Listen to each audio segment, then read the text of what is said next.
Hey Dewey, how are ya? I'm I'm as good as you can possibly be. I'm actually getting over a crud, which may have been the crud, but who knows? Haven't been tested, won't be tested. Right. But I may cough a little bit during this thing, so nobody think Dewey's getting sick and he's coming down with it. No, I'm getting over something that is 26 Just do days this, old please. at this point in time. Yes, because the microphone may transmit it all the way to you in California. How's California? California is a bit crazy. My son up in the Bay Area is pretty much on lockdown. Orange County, where I am, is not really on lockdown per se, but we are being advised to stay home as much as possible. All non essential businesses have been shut down, including my hairdresser, much to my dismay. But no, I So what is honestly not a big what's deal. considered essential at this point in time?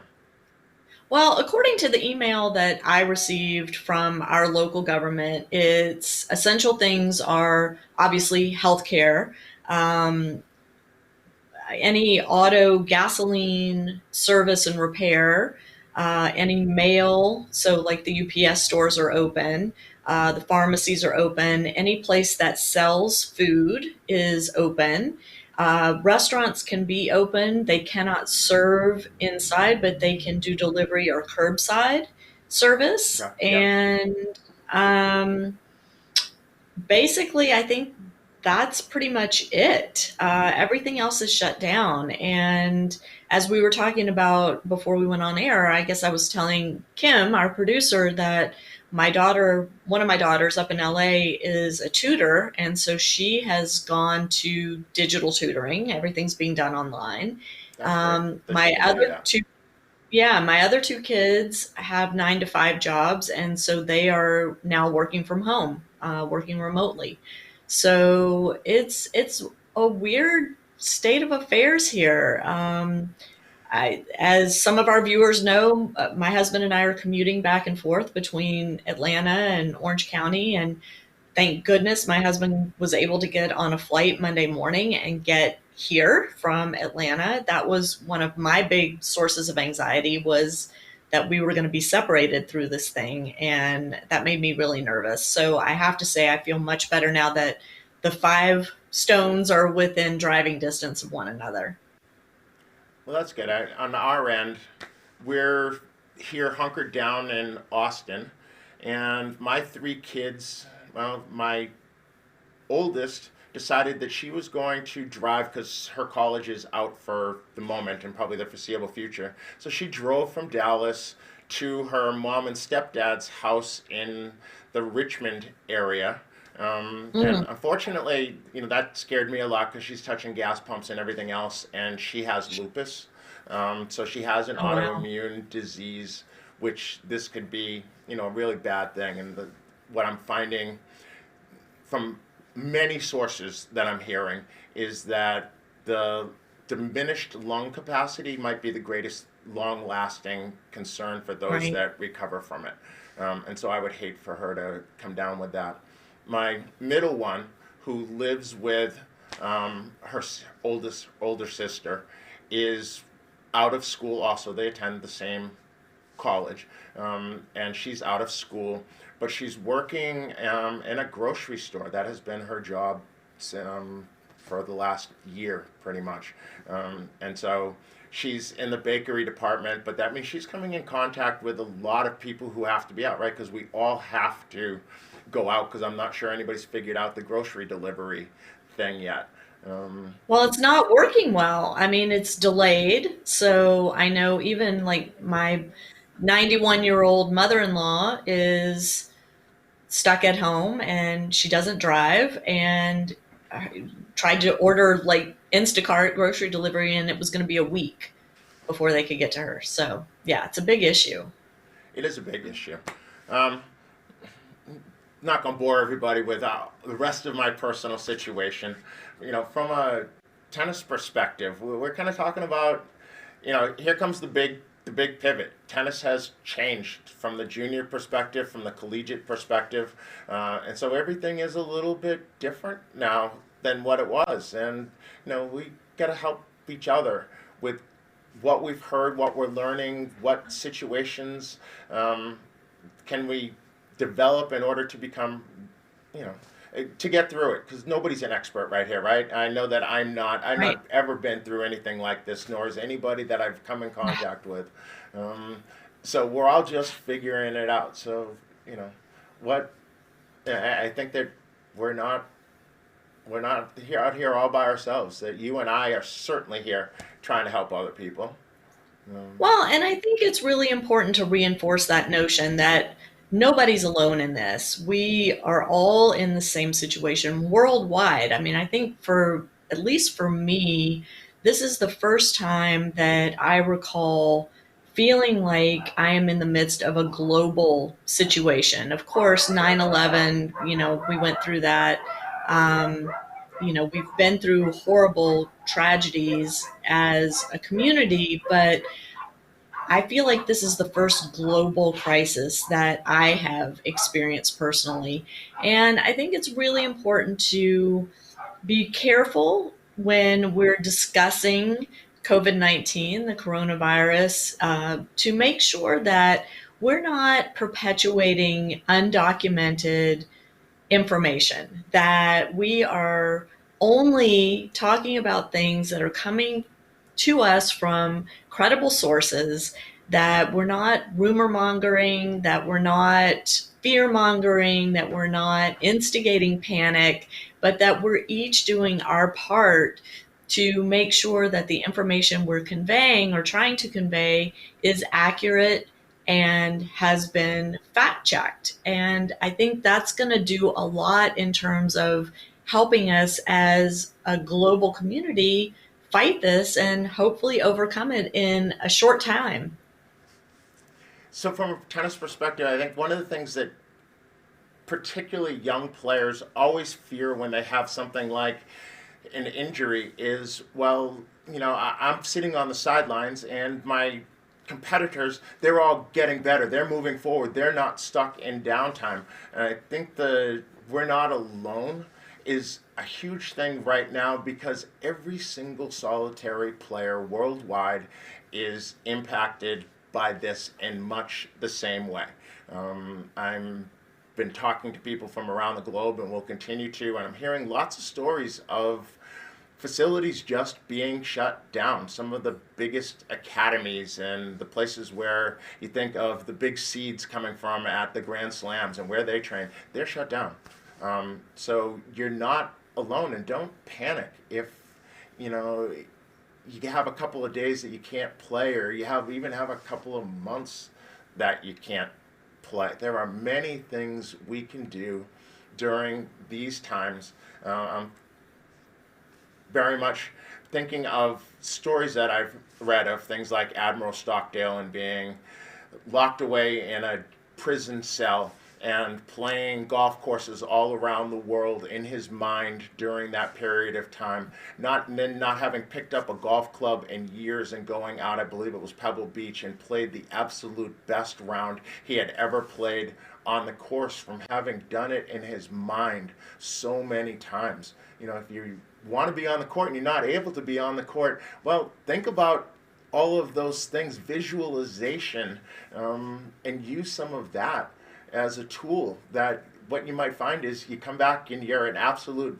better player just because you've been living it in your mind so much. Yeah, I think it's important that we reinforce this notion of this is a time to get creative. This is a time to push outside of our proverbial box and think about ways that we can help our tennis playing kids manage this time. But it's important that we approach this in language that is age appropriate for our kids, right? So we need to think about, how we're talking to a 5-year-old versus how we're talking to a 15-year-old, and managing fear, managing anxiety, And just talking about the fact that, again, going back to that, you're not alone. You're not the only one who's not able to have private lessons, who's not competing, who's not training every day. Pretty much every kid across the globe is in the same boat. And so it's not a problem. We're not changing our long term goals here.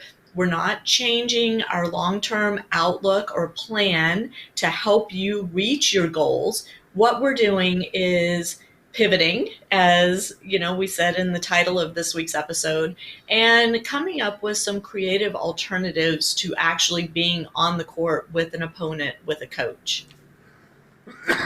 Sorry, there's one of those coughs. Good job. Um, but leftover crud, not new crud. Um, so age appropriate. How would the discussion be different talking to a 6 year old versus talking to a 16-year old? Um, I think 16-year-olds can understand concepts much better. We can talk to them at a deeper level. We can probably gloss it over. Up until the age of around 6, the world is all about the child. If you are a kid and your parent calls home and the parent wants to tell you all about the trip and the things they're going to do, and then the kid immediately says, "Mommy, Daddy, what are you bringing me home?" Right? Everything is about them. So it isn't until a Right. little bit later that the world takes on context of there are other people and things that affect other people I should be worried about. So I think that we can say if we're talking to a young kid, it's all about them. It is about we're going to spend time at home. We're going to spend family time. We're going to play games. We're going to play cards. We're going to learn some new stuff, right? We might go Yeah, back I to, mean, yep, please. no, well, I was going to say it's a time to use that F word, fun, right? We have a lot of discussion in junior tennis. I know we have a lot of discussion in junior tennis about fun and keeping things fun, but this is really the time for that, right? It's we are home together as a family. Let's find some ways to have fun together. And I think, using games and movies and story time as healthy distractions from what's happening in the long run, I think we're going to see some tremendous benefits come out of that, both in terms of the mental health of not only our children, but also for us as parents, that it's going to help us get back to the root of what's truly important in our family. And I think that's going to benefit us as a society long run, which I know sounds really out there and whatever. I'm not a psychologist. This is not my background, but I've been a parent for almost 31 years. And, I know how it is when we get caught up in the stress of our children's goal setting and their attempts to achieve those goals and the stress around that occurs in a family. And now we have the gift of that all being mandatorily taken away. It's gone. There's no competition for any of us. And so let's embrace that. Let's find a way to use this time to reconnect with one another over whatever it is, a favorite movie, a favorite meal, teaching our children how to cook old family recipes that maybe we haven't had time to do because we've been driving every day to practice or being gone every weekend at tournaments. Now we have opportunities to reconnect in our, nuclear families and pass on some of the things that were important to us as children growing up, some things that we used to do with our families, simple things like playing go fish or playing checkers. And, these are great opportunities. And it's one of those making lemonade out of lemons, right? How do we do that now? Yeah, and I think it's important to know that it might be a time to just shut it down, right? Tennis has Yes. been a sport that players at the highest level have complained for as long as I can remember about the fact that there's no off season, there's no downtime. We're having these injuries that we're forced to kind of keep playing. And I suspect junior tennis, I don't suspect, I know, junior tennis is the exact same thing. There's another tournament. I've got to play through this injury. I've got to do, you know, take your time, relax. Let all the little niggling injuries have a chance to heal. I know that some of the pro players that I'm in contact with are actually looking at it as well. You know, we get a chance to have another preseason now. Where I can just kind of shut it down. I can work on some things if I need to work on some things, but I can just let my body heal. And that this is the first time in their memory that they've had kind of two opportunities this close together to be able to let it heal. So they had that little downtime end of November into December, and then they played for not even 2 months, and now it's Right. time to take another bit of rest. Reality is, sports science has said periodization should be having active rest in every cycle, right? And so you can peak at probably a maximum of 3 times a year. And so you're needing to build your cycles around peaking at those 3 times. Okay, so if we had a little short one and it went through February, and now we get a chance to go through active rest, and maybe this is a prolonged period of active rest, and then figuring out what are those things that we can do physically to get ourselves ready. You have a Right. home in Georgia. I lived in Georgia. I remember Herschel Walker being this beast at the University of Georgia as a running back, and the Yeah. word was he had never lifted a weight. He did everything through push-ups and pull-ups, and he was this man-child. And so you don't need to be in that great big gym with all the fancy equipment and the trainers and everything else. Get and do the Jack LaLanne and do some sit-ups and push-ups and what the Australians used to do Yeah. on the boats when they would come over for tournaments, and they would get out on the deck and be doing those things and pulling their knees up to their chest and doing all that, those types of things. Just there's tons of stuff that you can do. There's find an Absolutely. opportunity. And I posted something about this show today on our Facebook group because I wanted to get some input from the Parenting Aces community. And physical therapist Kayla Epperson, who was on our podcast 2 weeks ago, 3 weeks ago now, chimed in and said that it's really important that after coming off this period of extended time away from training and competing, that players need to gradually build back up to their pre-break level, because we want to make sure that once all of this craziness is resolved and life gets back to normal, whatever that means, that we don't then incur injuries, right? We want to take things very gradually. And so one of the things that I think is important is, like you're saying, Dewey, take an opportunity to find ways to maintain fitness, maintain strength during this forced time away that are, you know, totally appropriate. Things like playing tag within your family. Obviously, we've got the social distancing thing, but within your nuclear family, there are things you can get outside. You can toss a ball around. You can play table tennis. You can play different ball sports, kick a soccer ball around, play tag. I don't think we want to necessarily go to a public park or playground where we're touching equipment, because Right. I don't know that That's that's right. good advice at this stage of the game, but certainly within the confines of our own homes, condos, apartments, wherever we are, there are ways to maintain fitness and strength.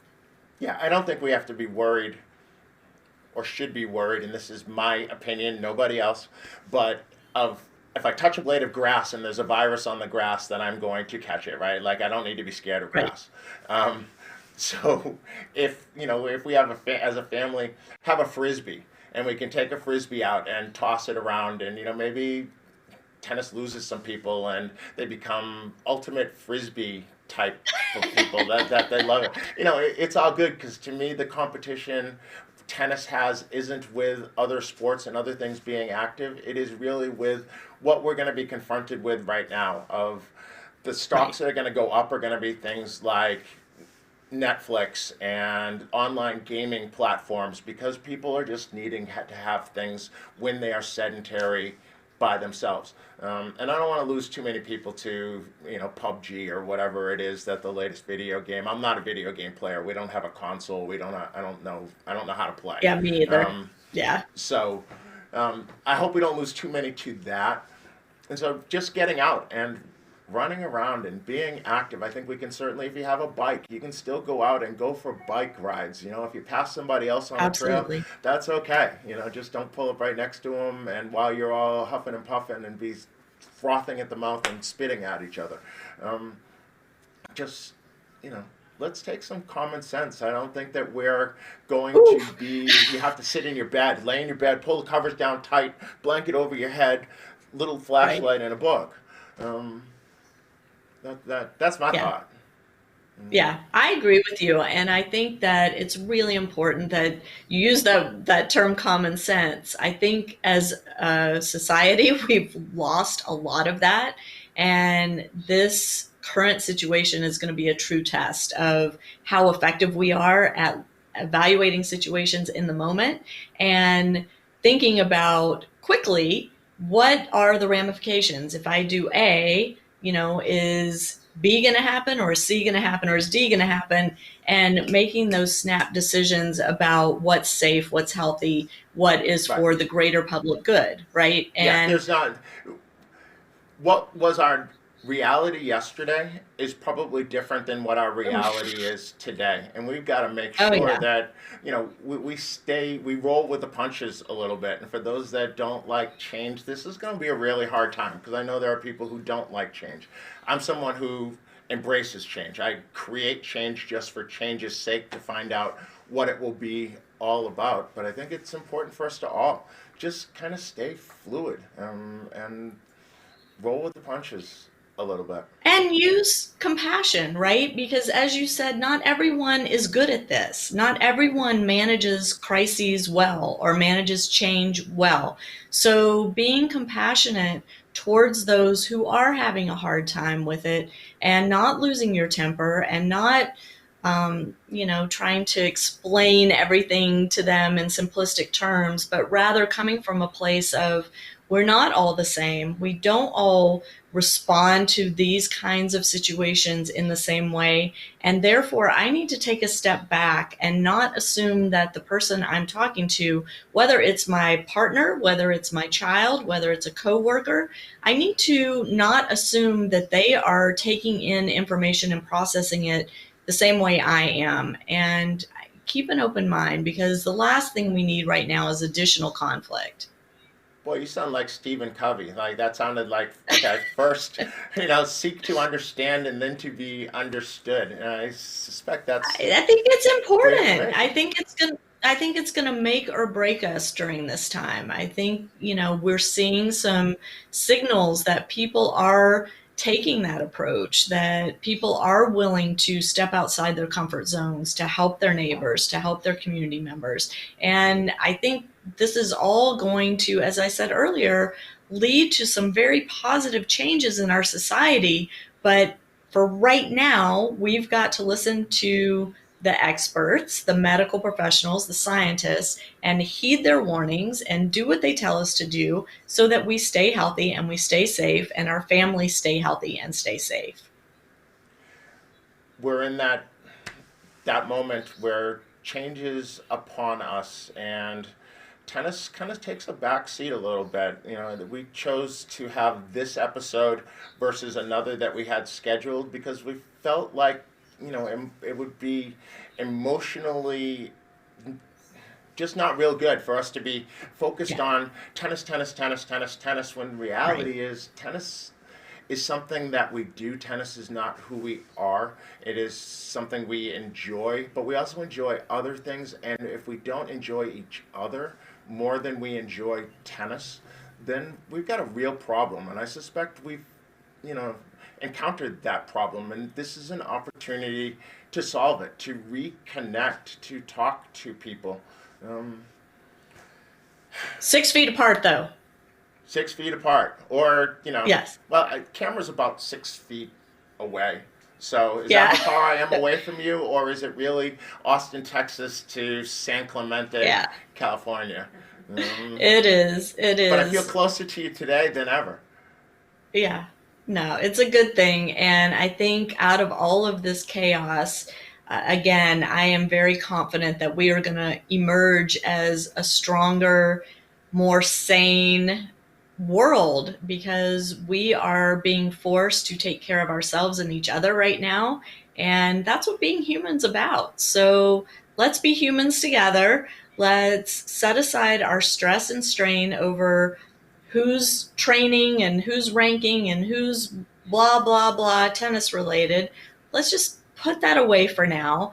Let's keep our families close and safe and tight together and support one another and love one another. And who knows? Maybe this will be over in 2 weeks. Maybe it's going to be 2 months. Maybe it's going to be 2 years. We don't know, but we have to, as you mentioned before, Dewey, we have to stay fluid. We have to manage the change day to day and stay informed and make sure that we are relying on credible sources, not the latest Twitter account or the latest Instagram account for our information. But don't forget about tennis, because tennis is still a part of the world, and that is why we are here. This is tennis takeaways with Lisa and Dewey. There's going to continue to be great information on the Parenting Aces channel. I'm assuming because your interviews don't require you to be in the same space with people, that you're going to Exactly. continue to interview people there. Am I correct? And Oh, we've yeah, we've absolutely. started a series called Real Talk on Tennis 2020, where we're doing video interviews with people around the world talking about how they're being impacted by tennis and some of the solutions they have. So, we're both continuing to dig in. We're not getting lost in the moment, and trying to help everybody keep moving along Yeah. with their tennis, right? Yeah. So, everybody out there, please stay safe, stay healthy, cover your mouth and nose when you sneeze and cough, 6 feet apart, wash your hands 20 seconds. If you're in a place where water is an issue, like I am in California, turn off the water while you're washing your hands for that 20 seconds and love one another. That's what it's all about. Yeah, I'm in Texas, and in Texas, you know what they say? They say whiskey's for drinking and water's for fighting over. So, that, just what she said, turn off the water, right? Because we don't need anybody trying to hoard it. Um, No. have a great week, Lisa. I'm sure You you and too, I will Dewey. speak a lot in the week between now and when we Yeah. come back next week. But we'll be back here next week, this time.